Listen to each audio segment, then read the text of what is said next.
You're about to enjoy a Cloudcast original. Local stories, local storytellers, local brands. Have you ever felt that you as a woman may not appear to measure up when you see incredible women in strong roles? You may be surprised when hearing from women in these positions and how we all share many of the same challenges. Thank you for joining us for the SheEO Lead-In podcast with Rebecca Jones as we share the journeys of women. Hello, I'm Rebecca Jones, your host of SheEO Lead-In. We are on an exploration together to discover more about the personal journeys of incredible women in both career and life. We all have paths to share that sometimes take incredible turns, deep resilience, and courage to navigate. My hopes are that the challenges shared here encourage women to take leaps of faith and growth when a journey feels too difficult or unachievable. There is great strength deep within each one of us.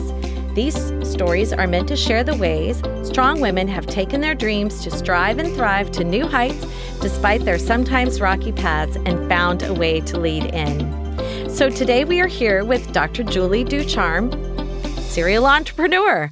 So, Julia, I was looking at your bio. You do so many different things. Yeah. So I want you to tell our listeners a little bit about some of the things that you do because it really is very interesting.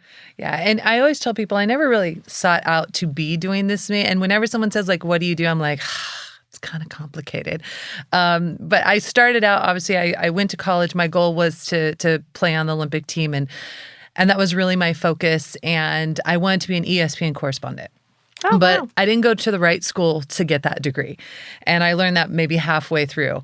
And so as I grew and got my degrees and went and played ball and I came back, I really came back and I was like, I don't know what I want to do with myself. So I kept getting degrees and I did what most volleyball players or any pro athlete does, go coach, because that just makes sense. Yeah. And before you know it, I was coaching and they said, oh, you have to teach. And I'm like, I don't want to teach. Everyone in my family is a teacher. I do not want to be a teacher. But they're like, it's part of the contract.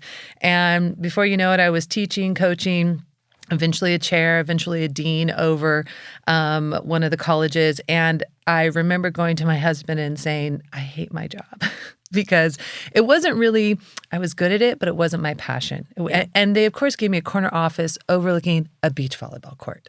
So I just would be sitting in my office all day staring at the beach volleyball court going like, why am I sitting in here? So I started businesses along the way when I was playing ball and when I was teaching and being a dean. And that was really my passion. And so when I was a dean, I switched over took a big leap. I always say this is kind of my little like mental breakdown moment because I had moved up so fast and I was so young and it was really impressive. And it was really difficult for me to walk away from that job. I made a lot of money. Everything sounded great about it. But I decided, a mentor said, listen, why don't you go after your businesses? You've been playing with these things for a long time. And so that's what I did. I did a big jump. Switched over and I had 2 toddlers at the time. Oh, wow. So that was like really difficult as well because I was like, how am I going to pay the bills? So I did the big switch, jumped over, started growing my businesses, which was about like maybe between 10 to 12 years ago. And then they grew and they kind of all grew at once. I had this kids party business I had started at 23 and I had this consulting company and I was just dabbling and naively started a technical vocational college with a friend who I was like, how hard could that be? It just kind of all grew. And wow. So, I developed into this serial entrepreneur and I was been running these companies and I love them dearly. So I'm not a person to like start up and sell them and get rid of them. I don't want to do that. My kids' company is 23 years old. My consulting company is close to 20. My college is close to 10 years old. And so, which I know people say that's like a glutton for punishment, but I love it. And I always say, my grandma would say to me, listen, you can't complain unless you don't have work.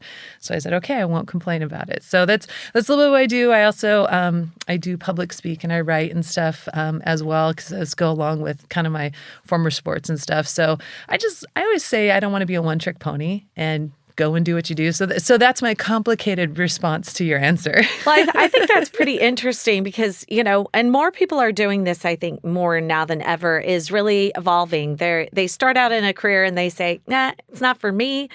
I'm going to try something new. And, that's one of the things that I tell young people all the time when I'm speaking to them. try things that are outside your comfort zone, because truly, when you do find things that you love, you are definitely going to prosper, excel. And then also, it doesn't seem like a total job where you're waking up going 9 to 5 and you feel like you're lost in this abyss of, I don't want to be here. I'm not happy. I mean, if your heart's happy, you can do bigger things than you honestly think, right? Oh, yeah. And I was told my freshman year of college, I mean, I had gotten a scholarship for both volleyball and basketball. I came from a very small town, little country town. My parents would say, hey, listen, we don't have the money for college, so you got to figure it out. And I did. I got these full ride scholarships. First class I took, my teacher told me I was not smart enough to be in college and I should drop out. Oh, wow. And I remember that for a long time, but I use that story a lot to tell youth, like, I was told by my communications professor, you don't have a voice for radio. Had a radio show for a long time. I was told by my English teacher I could never write. I have a best-selling book that was honored by Inc. And I don't say that to brag. It's just kind of one of those things of like, listen, I was dyslexic, told I should drop out of school. Like, I was the underdog. And I always tell students, like, there's nothing that can stop you if you want something bad enough. Right. And so I was like the least likely person, if you met me in college, to be a serial entrepreneur or a writer or a speaker, or any of that. And so I always tell people, don't lock yourself into one thing. You have so many talents. Why not? And what's the worst thing that happens? It doesn't happen. Doesn't work. Yeah, it doesn't work. But then you pivot. Yeah, right? You exactly. just figure out some other path to whatever it is that you want. And I would say, I've been told many of those same things, not dyslexic specifically, but, oh, you can't do this and you can't do that. That's just not feasible. And I personally look at that and I say, well, tell me no, and I'm going to figure out how to do it. Yeah. And it's not that it inspires me. It just makes me look inward and think, can I do this? Yeah, I think I can. And I'm going to do it. And I am going to prove my worth. And I am going to prove my contribution. And I think a lot of young people don't think that they have a contribution. Mm-hmm. But I know I look around my community and I say, okay, everyone's got something that they can contribute for a community to make it, move forward and, everyone to excel in some way, shape, or form. It won't look exactly the same. But so anyway, just kind of pivoting here. What's one word that you think describes you? Because I actually have a couple that come to my mind when I listen to you. Oh my gosh, one word. Yeah. That's hard. I know this sounds fun, but I want to say fun. I like to have fun. I'm very different from any doctor or person you'll meet, but I like to have fun. So I think a lot of people could describe me as fun. Amen. You've got to have fun because if you're not having fun, well, then, it's boring and dreary. And, it's very difficult for me to keep working hard all the time if I'm not having fun. Yeah. There's just some part of your day that has to be a little bit fun, in my opinion. I agree with you. You're in a tough industry. You're in a tough industry. Oh, gosh. Aren't we all? Yeah. I mean, really. So, okay, this is kind of an interesting thought. Measuring success and then also failure. Mm. And I'm sure, we've all had times where we go, that was probably not the best idea. It flopped, it went bad. But, so what are some things that you could share with our listeners that are successes and failures and how you measure those things? Yeah, I love to meet people who've had a lot of failures because it means they're very successful. I truly believe that you cannot be successful unless you fail a lot because it's character building. It gives you a path of where to go. And I mean, I've had failures in my businesses where I've trusted someone and then that turned out to be a huge flop and a lot of money I lost. I've had failures obviously in applying for jobs and doing jobs and running those. And, whenever you're an entrepreneur, every idea sounds so great when you're in the entrepreneurship vision phase. Yeah. And then you go to implement it and you're like, oh my God, that was I was so lost in the idea. I couldn't even see that it wasn't even going to work. So I've had lots of those. I would say that I was a very trusting person. So for a long time, people say, oh, well, I'll just pay you at the end. And that wouldn't happen. And I would end up chasing money. And I really had to, because I grew up with a father and grandfather who owned businesses and a handshake was good enough. And they were very truthful men who ran successful businesses. And so I very much attempted to run it like that. And I had to learn my lesson as I worked into bigger deals and bigger people that, I couldn't be as trusting and I had to be more business focused. So I definitely, oh gosh, I can't even quantify the money I lost when I first started out in business and trusting people. And then even, I like to say too, I used to have a really big circle. My circle has gotten much smaller because I realized that I just need a small amount of people to support me and cheer me on and be my cheerleaders and me be their cheerleaders versus a ton of people. Because it used to drive me crazy when people didn't like me. It did. It did. Oh my gosh. Wow. Now I don't care, but it did at one time. It was just like heart-wrenching. Like, why doesn't that person like me? Because there is always someone that is going to dislike you, no matter what. And Yes. It doesn't matter. And honestly, I think because you're very cheerful and very outgoing and happy, I mean, clearly you're a very happy person. Mm-hmm. The problem is when you are happy, that it actually makes people that are unhappy, which there's a lot of them, want to crush you even more. Oh, yeah. Yeah. I always say, too, though, if you don't have haters, you're not doing it right. That's true. You have to have haters in your life because it means you're doing something right. If everyone loves you, that's a problem in my eyes, because that means they're not questioning, they're not looking at what you're doing. And I agree with it. And I always say I have different phases. I have the fun, nice Julie. I have the I'm going to demolish you on the volleyball court Julie, which is much more intimidating. Yeah. I have the serious Dr. Julie when I have to go into a room full of all men doctors and prove why I think X, Y, and Z. So I have different forms, but I definitely choose joy because I think that life is too short to sit around and stew and be negative. And so I'd rather be happy and have a few friends than, have a million followers and a bunch of just, real ornery people. So, I think we all have, and I'm sure you do too, being Mary. I watched one of your videos, Sandag videos, when you were on there, and I was like, oh, you go get him, girl. So I was watching that. But yeah, it's interesting. I hate for our youth to have to go through that, right? Because I don't even allow my kids on social media. Not at all. They have zero social media. My daughter's 13 and people are like, how can you do that? I'm like, because I just don't even want her around it. She has such a heart. I don't need anyone crushing her heart right now. Right. But, we have to be on social media. And I'm sure you get all kinds of crazy things on your social media. I do. But you know what? Being positive makes a big difference. Mm-hmm. And, I have to tell you, and I was actually shocked about this, but there are a lot of people that are watching, and when they say, hey, I watched how you actually handled a very tough situation, and I have a lot of respect for you over that. Yeah. That honestly is helping other people because you can help them overcome things. And, I love that you're fun, but I also see the ferocious side of you too, which I love. But, back to your kids and balancing responsibilities. You said you have a 13-year-old, and then how old is your other? My son's 11. Okay. Yeah. So 13 and 11. How do you balance all of the things in life? Because I know as a mom, my kids are older now. They're 22 and 26. But when I look at when they were young and I thought, okay, I can't work full time while they're little because there are certain things I don't want to miss. But, I got to a point where they were in school full time and I thought, okay, I can do this. So some days I would be great at it, and some days I'd go, oh, I'm feeling so poorly. They have no clothes to wear. They don't have a lunch. I've got to send them to school and buy a school lunch. I mean, there are just moments where we feel like we're failing, but then also excelling. So tell me what that looks like to you, the balancing act, because it is tough, and a lot of women that I talk to really struggle with that. Yeah. Well, I talk about it in my book. I have a blog called Confessions of a Working Mom. It's all basically about my mom fails. It's, just me being like, listen, ladies, because I did have this perception that I needed to be perfect, that my house needed to be perfectly clean, like in all those commercials that are and the children needed to be perfectly dressed, and I needed to look good. And I really did have this perception because that's what was selling, right? And so when I first started out on this temp of being this mother, and it would just be like, how am I going to meet these standards, right? And until I finally had this epiphany of like, oh my God, I don't have to be like this.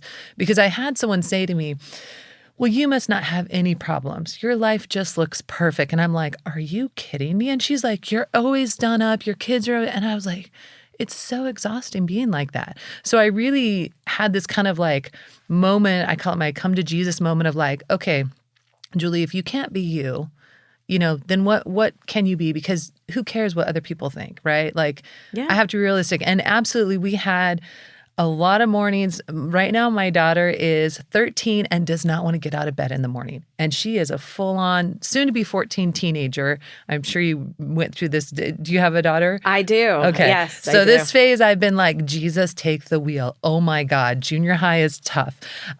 So yeah, we have these mornings where I'm trying to drag kids out of bed and this one doesn't want to get up. And we're now doing sports where they're literally at sports 4 days a week. And then recently my daughter's like, Mom, there's no one to coach the volleyball team. Can you coach the volleyball team? I said yes to that. And I'm like, junior hires. So yeah, it feels like a 24/7 thing. And I have to remind myself constantly, like, you know what? This is good enough. It's okay. I don't have to be perfect to any world standards. My kids are happy, they're clothed, they're fed, they're good, right? But we are so hard on ourselves. And women typically, I wrote a blog on this, we take close to 90% of the responsibility for our children. Even if we're married, we have a significant other, we just do. It's a natural cultural thing that we do. So we always have that, right? No one ever says to men like, how are you going to do that with kids? Do you think you can work hours? But when I was a dean and I was pregnant with my second kid, people would say, well, do you think you're going to be able to do this job with 2 kids? And I'd go, why couldn't I? Well, how does your husband feel about that? Do you think is he okay? I mean, how do you feel about letting other people raise your children while you're working? I mean, these are the questions I would get. And it's like, well, you're not asking Bob that and his wife's pregnant. Right. Yeah. And so I think we culturally impress on ourselves these expectations that if we don't meet what the world's expectations are of us, we're a failure. When I'm like, you know what? The other day my son came home and he's like, Mom, I was wearing my shorts backwards all day. I'm like, I didn't catch that you had your shorts on backwards when you left today. And then another day he's like, hey, Mom, totally forgot to put on underwear for school today. And I'm like, what? I was like, mom failures left and right. How did I not notice that you had your pants on backwards? You didn't, So the balance is hard. I'm a taskmaster, but I had to learn to let it go if it wasn't perfect. I also had to learn to ask for help. I am very bad at asking for help. I think we all are. And delegating. I'm so bad at delegating. I have all these people like, can I help you? And I'm like, I'm good. 16 hours into the day, I'm like, why didn't I ask someone to help me with this? Well, it's because of that little cape that's on your back that you have. And, I think that, as you talk it through and you hear yourself saying these things, we are the worst enemies of ourselves. Yeah. By far. Absolutely. And there are these expectations that are in magazines and books and on television of, it's everywhere. Oh, that mom does it all. And I guess I can too. Otherwise I'm failing. But the truth is, you're not failing when you're not doing everything perfect. And there are these, stereotypes of, well, you're supposed to be able to do this, this, and this if you're a working mom. And, you can't let someone else do this and you can't let someone else do that. The truth is, and I say this all the time, my girlfriends and I talk about this too, it does take a village. And sometimes you do need to ask for help. Sometimes you do need to say, okay, I'm in this season. It's going to be hard right now, but I have to ask for help. Otherwise, I'm not going to be able to get through it, mentally and physically through these things. And it's okay. It's quite all right. Yeah. And I loved how you said, it's okay if it's not perfect. There is nothing that's perfect. I just, people go, wow, you look like you have it all together. I go, yeah, I'm so perfectly imperfect. I mean, that's the truth. Yeah. And, you've got all of these things, honestly, every day that are, needing your attention, wanting your attention. And you have to prioritize. As time goes on, I feel like our lives even get more stressful and more demanding and more this needs your help and that help.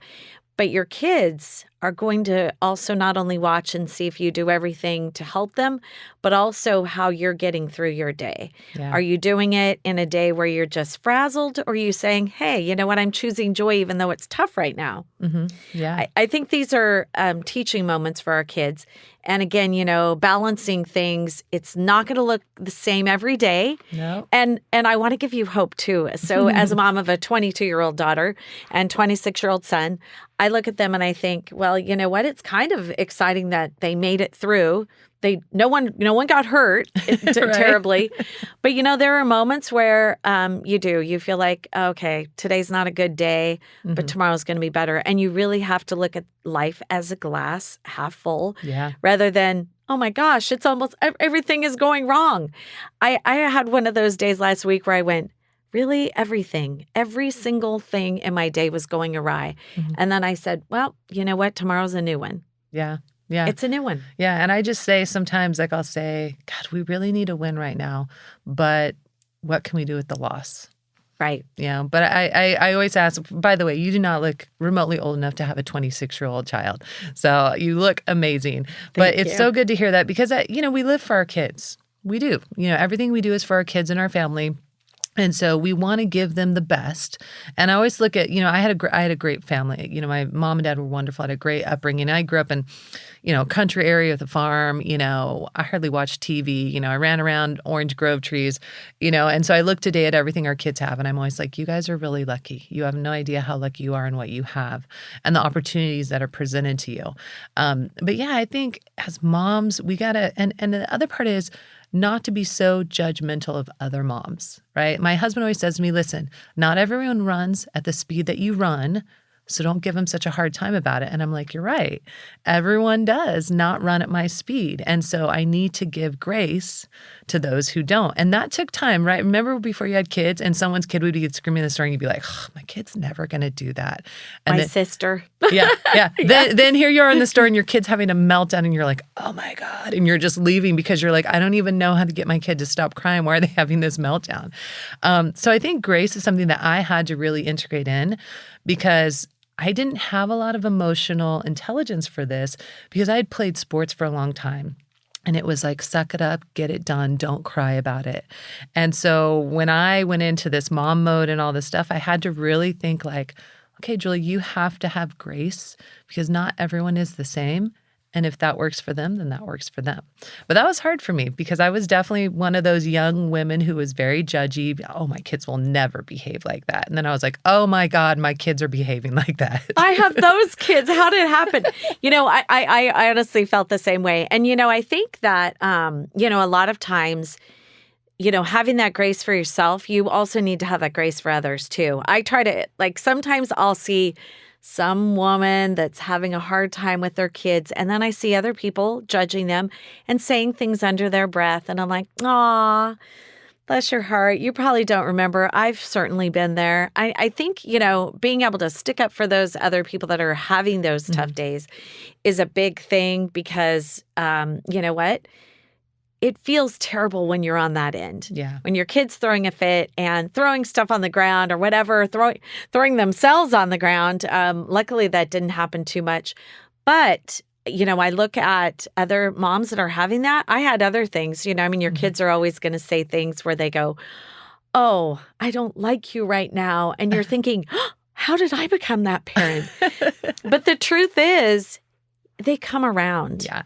They have tough times because they're trying to also bring their individualism to the table, trying to figure out how to separate from you and have their own feelings, their own emotions, their own things that they like and dislike. And it's hard, but it's a normal thing. And then when you look and you go, gosh, with a 22-year-old daughter and a 26-year-old son, I look and I think, they're saying things that make me know and feel rested in the fact that they did listen.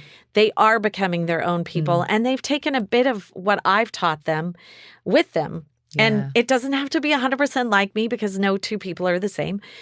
But, I think you can learn as much good things from people that are mentors in your life than you can that are like you go, oh, I'm never going to do that. I think both of those things help shape us, form us into who we are. So, let's talk a minute about mentors. Who are you, or do you have any mentors that you can speak to that, really shaped you one way or another? Because I think, and it is okay if it's, a mentor that you went, oh, I don't want to do anything like that person. Yeah.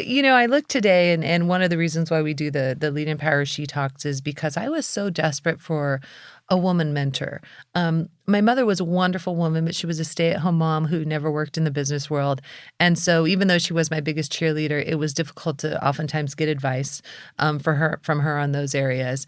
And I had a lot of male mentors who were there because there wasn't a lot of women, and the women who were there didn't want to have anything to do with me because they were worried I was going to step past them or take their job. And I remember when I became a dean, I'd had a female boss and 2 other female deans. And I was like, this is great. I'm going to have these amazing women mentor me. Oh my gosh. And I get into the position and it's one of the most like toxic, horrible things I've ever been in. And my female boss was one of the most abusive women I'd ever worked with, would call me daily and say, you're no good. You should quit. You're horrible at what you do. Literally, I would get that daily. And then the other 2 women were so vicious. Instead of working together, they would just do whatever they could to try and make me look bad. And I was very young at the time. I was somewhere around 29 when I took on being a dean over 20 business colleges. And I was naive in the idea that these women were just going to embrace me and we were going to be best friends. And so I share that just because, I had so many male mentors who were really wonderful, but I would have given anything to have a female mentor guide me. And I talk about this a lot because I was just trying to embrace male leadership. Wear the black suit, put your hair up in a bun, put the glasses on. I used to sit in a cigar circle with men so I could get in on whatever was happening with the group, because if I didn't sit in that cigar circle, I wasn't in. And so I want to say that, I had some great male mentors. Later on in life, I had a wonderful woman named Frida who worked with me on my dissertation, and she was just a wonderful mentor. And her and actually Mary Sessoms, who used to be the mayor of Lemon Grove. Mary gave me my first opportunity to teach at 23 when no one else would because I was so young. And she worked with me for the next 20-something years. But she never questioned my youth. Or that I was, she worked with me and gave me a job, and Frida as well. When I was trying to transition out as dean, I called her and she said, I'll give you work, but up until almost full time, but you get those businesses going because I believe that you can really have businesses and allow you to be with your kids. And so both of those women were really integral in the beginning of my career and in kind of the middle of my career of giving some great advice, wonderful cheerleaders and thoughtful. But I like to encourage women that we don't need to be each other's competitors. Right. I was going to mention that because, I think as time goes on, it becomes more obvious when there are women that are trying to, they'll say, oh, I'm here to promote women. However, they're doing everything to not promote, to actually work against other women. And the truth is there's always going to be someone that you perceive as a woman more beautiful, smarter, has everything going for her. But the truth is we all have our struggles. Yeah. We really do. And we do rise together, though. And back to what I said a little bit earlier about, a village, we have to help one another. And I think there is definitely something more encouraging from a woman, coming from a woman where they're encouraging you than when a man encourages, because they don't have any ulterior motives. And I'm not bashing men at all because they are great and they're wonderful mentors. But, I have to say, one of my greatest mentors, and, I'm highly compassionate. I'm very different than my mother. So I look at my mother. My mother, in some aspects, I feel like she doesn't understand who I am because I do almost everything in my life based on love. And my mentor, she's a totally different political party than me. She is fabulous, and I've learned so much from her. And I've always looked at her and said, you know what? If she can do things her way, I can do things my way, because each of our paths are going to look uniquely different, but it's also going to be based on not just your actual career, but who you are as a person. Yeah. And the values and the things and the principles that are really important to you, where you say, okay, I can do this in my way because it's important. And I can tell you are very compassionate too. I love that. I've gotten better at it. I wasn't as good at it. I have to be honest. I wasn't as good at being compassionate, not on purpose, just because I'd built up a really strong wall working with a lot of men that I needed to be really hard. So I am much better at it now, but I did have to work on it. Well, and that's part of, being a woman that I think a lot of people maybe don't understand. We do it is okay for us to be who we are at our deep core and do things our way. And, you could still be very strong. Yeah. You could have this, and I consider myself very strong, but I also have this very compassionate side of me where I do want to always lead in love. And, in my job, that's actually very difficult at times. Because I do have to be very tough. I have to have a side of me, which it also comes very, I learned that from my mom to be tough. It's okay as a woman. But, balancing those two things is a bit hard. So, thinking about you walk into a room with all these young women, they want to hear from you a nugget of wisdom and what lessons that they can learn from you. What would be some advice that you would give to them? I would say that, something I didn't do is I didn't embrace who I was as a person when I went into these big positions. I very much tried to lead like a man. And I always say there's nothing wrong with leading like a man or leading like a woman. But if you can't be yourself and truly embrace who you are, then that's an issue. And I find women very often don't do that because they want everyone to like them. They think that they have to behave like their male counterparts. And I'm like, listen, women brings an amazing, different perspective to the table. I always tell people I'm not really a feminist because I love my men. I love our male counterparts. And when we work together, it's very harmonious. And so, you've got to be able to be willing to know that you can be yourself. And some people may not like you, and that is okay. But when you embrace that, you're going to bring something unique to the table. What I did, shoved down my personality. I'm a very fun person. If you're working for me, we're going to laugh a lot. We're going to have fun. You'll know when we need to be serious. We're going to get quality work done. But I'm not, people always say, you're not like any of the other doctors I've met. I'm like, I'm not. I don't have a stick up my butt. We just joke about that. But when I embraced that, I remember I was leading one of the colleges here in San Diego, came in a leadership position. They were down to like 150 students. The school was going under.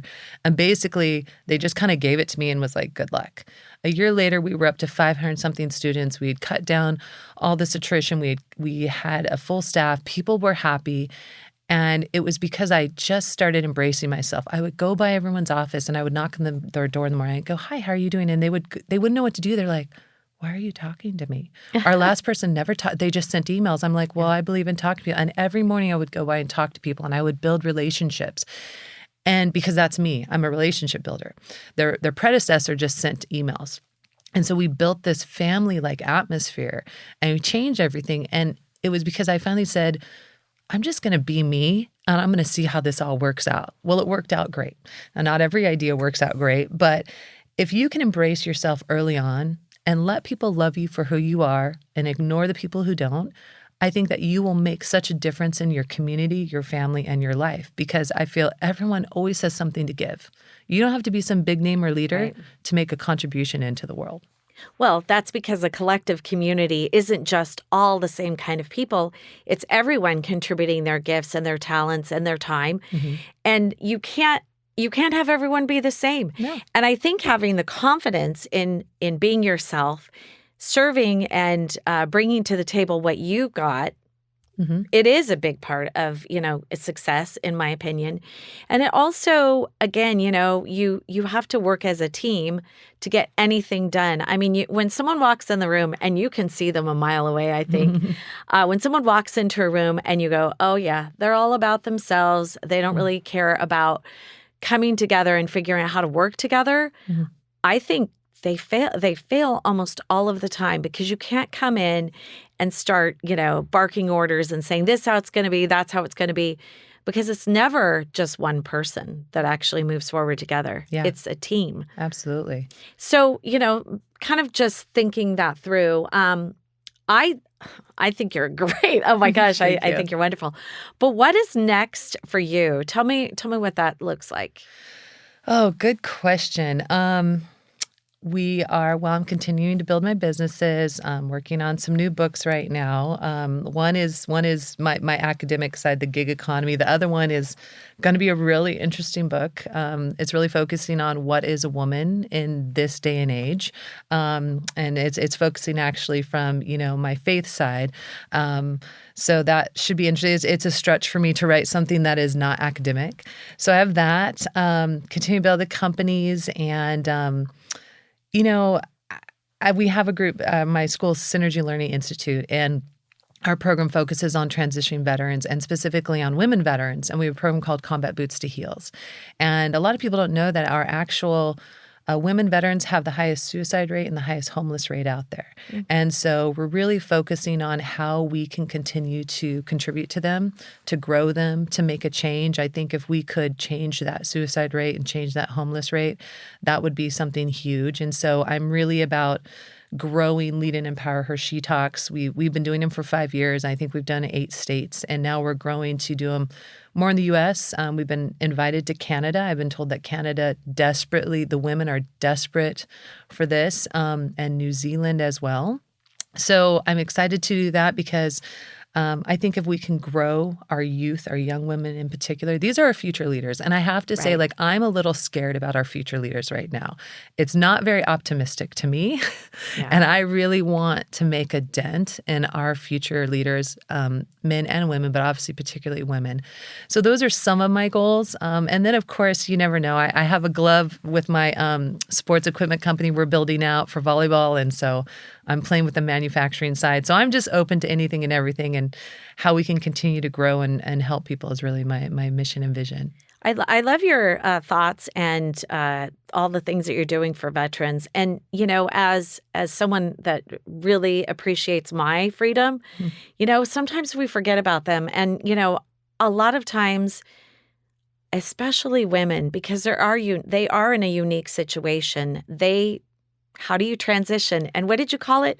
Combat boots to combat heels? Boots to heels. I love it. I definitely want to hear more about that. And I love what you're doing. It really is a testament that you can do a lot of different things. Mm-hmm. And you're uniquely qualified because people tell you no, and you think, oh, well, I'm going to show them, aren't I? Yeah. But again, back to the veteran women.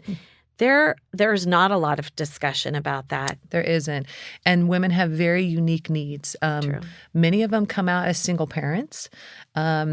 Many of the programs, there are some fantastic transition programs out there, but they're very male-focused. Many women come out with trauma that they're dealing with, and they've been trained in the military that they cannot show weakness, so they don't reach out for help. They a lot of times the homelessness is surfing from bed to bed, or they're in their cars. And then, of course, on the psychology side, they need the mental health support. And so we're really trying to dispel the myth that they're weak if they ask for help. And so we've been doing a lot. We have a new group called I Support the Girls. It's a company that's given out 90,000 bras to women of domestic violence, veterans, women veterans, and a few other groups in need. And they also give out menstrual products. I mean, you'd be shocked at how many women go without these specific things so they can feed their kids. So we're doing some different efforts like that to reach them. Because we get calls from women who say, I just lost my job. I don't know how I'm going to feed my kids. I'm a woman veteran. I don't know how to navigate the system. I'm not sure how to get my disability rates or things like that. And so we're really trying to jump on that and help them and get them to reach out before they get to that desperate moment. But I mean, it's a stigma we all have, right? We don't reach out because we don't want people to know we're weak. We don't want to be embarrassed about our situation, but we really want to dispel that and really reach out. And, a very good friend of mine is the one who brought it to my attention. She was a 22-year veteran coming out, high-ranking officer, PhD, brilliant, couldn't find a job for a year. Wow. And it was the roughest time of her life. And I'm like, if you had a hard time finding a job with all your skills, let's think about all the other women who don't have as much experience as you. And that's really when she brought that to me and kind of brought to light that. So it's a passion, and I hope we can keep growing it. We're a small nonprofit, but we're working hard to try and get bigger. So, well, that's all very exciting. And, back to let's just go full circle here. In the beginning, you said one of the things that you have a difficult time doing is asking for help. And here we are, and we're talking about veteran women that have a hard time asking for help. Let's just walk away with one thing. It's okay to ask for help when you need it. And you know what? There is someone there to support you. There are, a web and a network of people that want to see other people successful. And those are the people that we need to seek out in our lives because they see the value in building up together because we all do rise together. So I thank you so much for this conversation, Julie. It has been fabulous. We're here with Dr. Julie Ducharme, the serial entrepreneur of so many different things. Thank you so much for your time and really enjoyed the conversation. And I really do look forward to seeing all that you're going to do in the future. thank you for having me. Thank you. Now that was powerful. We hope you've been lifted and encouraged by today's inspiring voice. Always remember that life doesn't look exactly the same for each one of us. Never stop dreaming, striving, and thriving. In future episodes, we look forward to bringing you powerful stories from amazing women who learned how to lead in to challenges. Thank you for listening and being part of our community with SheEO host Rebecca Jones. You have been listening to a Cloudcast original. Local stories, local storytellers, local brands. Find more stories at cloudcast.us.